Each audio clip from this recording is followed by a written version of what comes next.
নমস্কার, কেমন আছেন সবাই? আশা করি সবাই খুব ভালো আছেন, সুস্থ আছেন। আমি খুব একটা কিছু ভালো নেই, সেটা নিশ্চয়ই আমার গলার শব্দ শুনে আপনারা বুঝতে পারছেন। তো মিস রিজা ওয়ার্ল্ড থেকে একটু লেটে আসতে হলো আপনাদের কাছে। তো সবাইকে স্বাগত জানাই আজকের রাখি পূর্ণিমায়, সবাইকে শুভেচ্ছা জানাই অনেক অনেক ভালোবাসা। তো আমি ভেবেছিলাম ভয়েসটা সেদিনই দেব, কিন্তু সেদিন রাত্রেবেলায় হঠাৎ করে আমার শরীরটা খারাপ হয়। মানে রাখি পূর্ণিমার দিনই আমার হঠাৎ করে জ্বর চলে আসে, তো আমি ভয়েসটা দিতে পারিনি। তো ভাবলাম যে আর কবে দেব, তো এখনও শরীরটা ঠিক হয়নি। তো আমার গলার সাউন্ড শুনে অবশ্যই আপনারা বুঝতে পারবেন।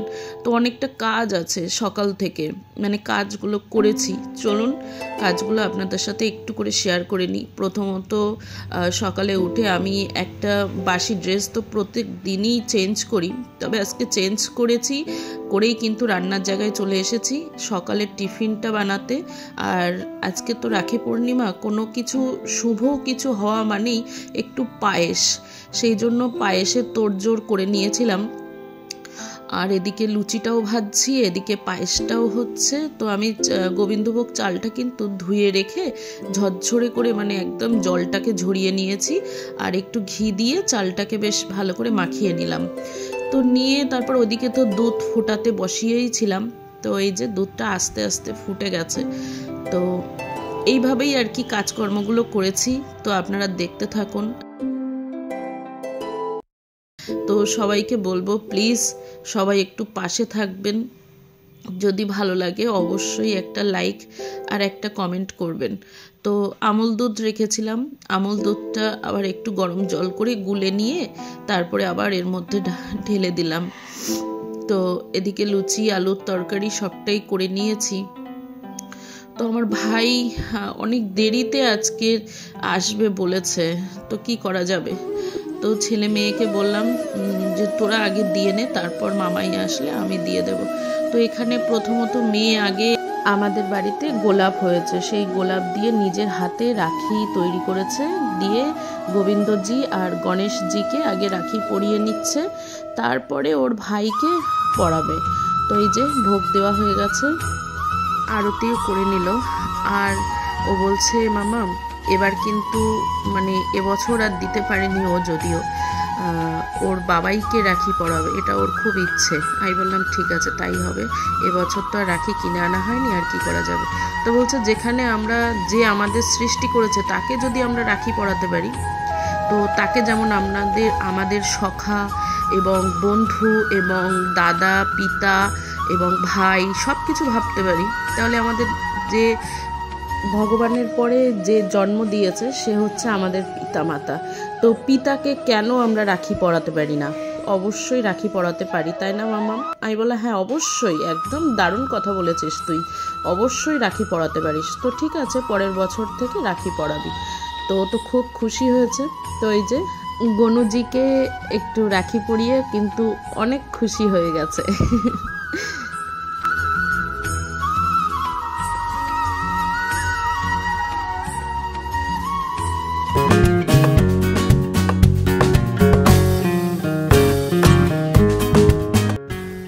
ভাইকে রাখি পরাবে বলে এখানে সাজিয়ে গুছিয়ে বসে গেছে রাখি পরাতে। তো দুটোর দুষ্টুমি দেখবেন কি করে।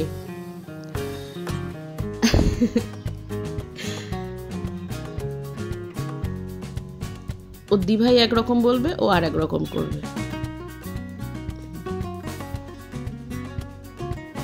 দিভাই কিছু বললে আবার চুপচাপ থাকে, সেদিক দিয়ে সমস্যা নেই। কেমন হয়েছে রাখিটা কমেন্ট করে কিন্তু জানাতে হবে। আমার সকল ভাইদের জন্য এই রাখি দিয়ে এই শুভেচ্ছা জানিয়ে দিলাম। তো কেমন দুষ্টু দেখেছেন?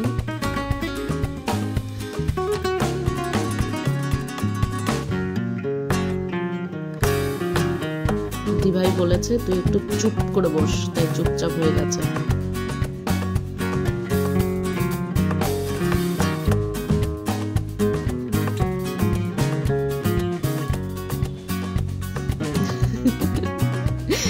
যা বলছে তাই করছে। ব্যস্ত মানুষ আর কি, ভীষণ ব্যস্ত মানুষ। জিজ্ঞেস করছে যে তুই কোন মিষ্টিটা খাবি বল।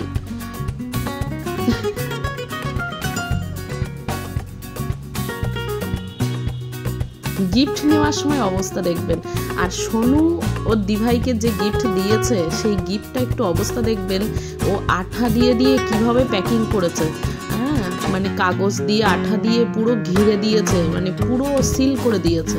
তো দেখবেন অবস্থা কি করে ওরা দুটো। গিফট পেয়ে তো ভীষণ খুশি, এও জানে না কি গিফট, ও জানে না গিফট। আর যে কিনেছে সে একমাত্র আমাকে নিয়ে কিনেছে। তো আমি জানি।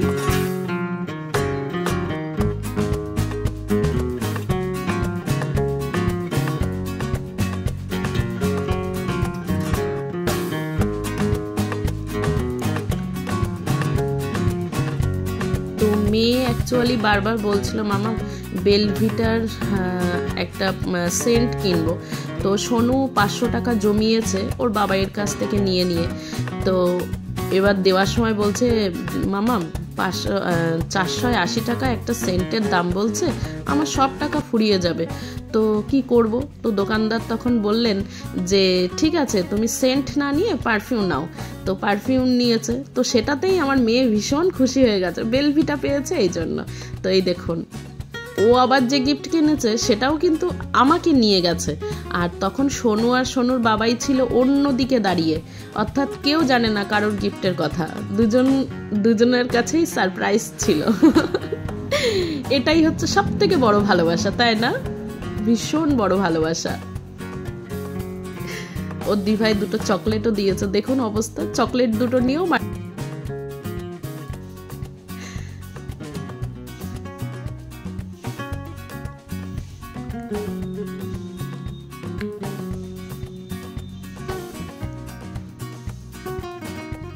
মেয়ে তো ভীষণ খুশি। আর এবার অবস্থা দেখুন, ষষ্ঠাঙ্গে প্রণাম।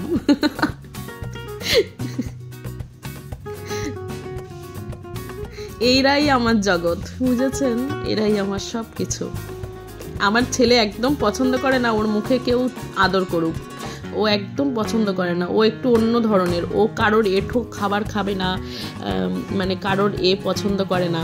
তো ওই জন্য খুব কষ্ট করে আজকে যেই একটা কিসি করতে পেরেছে ওর দিভাই তো খুব খুশি, আর ও তো মুছে মুছে পাগল হয়ে যাচ্ছে। তো এই যে আমার ভাই চলে এসেছে।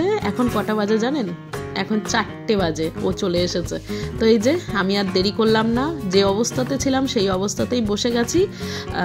জানি আর দেরি হয়ে যাবে রেডি হতে গেলে, ওই জন্য ওইভাবেই বসে গেলাম ওকে রাখি মানে বাঁধতে। তো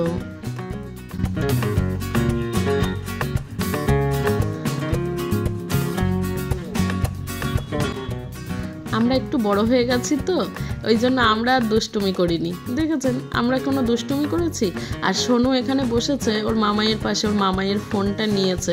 তো ও খুব ব্যস্ত হয়ে যাচ্ছে, এখানে বসে ঠিক হচ্ছে না, তো খাটের উপরে চলে যাচ্ছে, ফোনটা নিয়ে গেম খেলছে। তো ওই জন্য আমার ফোনে তো যদিও গেম টেম রাখি না, তো গেম টেম পায় না, একমাত্র দাদান দিদন ওর মামাই মামুনি এদের ফোন থেকেই ও গেম খেলে। এই যে আমার ভাইয়ের তরফ থেকে গিফট, কিন্তু আমি কিছু দিইনি আপাতত, আমি ফাঁকি দিয়েছি।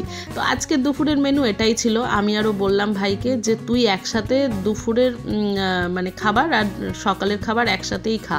তো বললো আর কি করা যাবে, তো যা আছে তাই দে। তো এই যে বসে গেছে। তো আজকের ব্লগ কেমন লাগলো তো অবশ্যই একটা কমেন্ট করে জানাবেন। আর প্লিজ সবাইকে বারবার বলছি, সবাই একটু লাইক দিয়ে আমাকে উৎসাহিত করবেন।